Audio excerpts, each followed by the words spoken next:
Hej och välkomna! Idag ska jag prata om en blomma som heter amperlilja. Det finns flera olika sorter av amperliljor, men alla är lättskötta och kan stå utan vatten en längre tid tack vare sitt rotsystem. Amperliljan har även en bra luftrenande effekt och hjälper till att återfukta luften. Den har förmåga att fånga upp skadliga ämnen som finns i luften och avger både fukt och syre.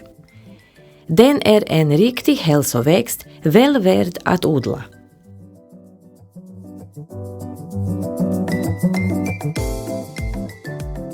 Jag placerar min amperlilja just eller i lätt skugga. Jag undviker direkt solljus då bladen riskerar att brännas. Färgen på bladen påverkas också av placering. I skugga blir bladen helt gröna och i stark sol bleka eller brända. Tänk på att amperliljan ska vara i rumstemperatur året om.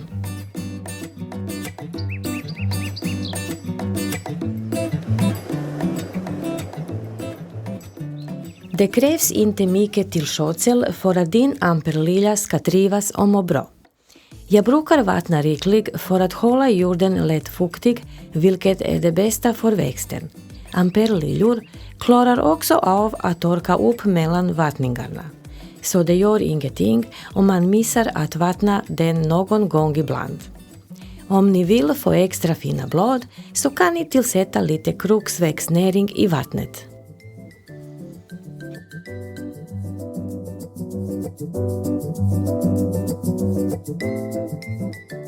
Amperliljan blir ofta brun i bladkanterna. Det är dock ingenting som påverkar växten. Jag brukar klippa de bruna bladkanterna med en sax. Jag sprayar även bladen med vatten några gånger i veckan för att bladen ska hålla sig fräscha.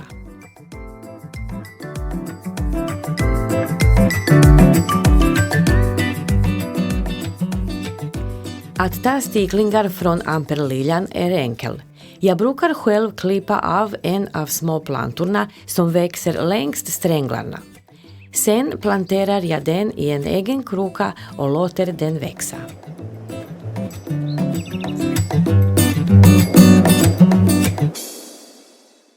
Det funkar helt okej att använda vanlig blomjord när du ska plantera om dina amperliljor. Jag brukar själv plantera om min amperlilja varje vår. Du kanske undrar varför? Jo, för att krukan snabbt blir full av rotknollar. Amperliljan trivs i en låg och bred kruka, där rotknollarna får tillräckligt med plats. Så där, nu har jag gått igenom hur jag brukar ta hand om min amperlilja. Hoppas ni fått lite tips och råd som ni kan använda er av för att få er växt att må så bra som möjligt. Tack för att ni tittar. I nästa video kommer jag att prata om en annan blomma.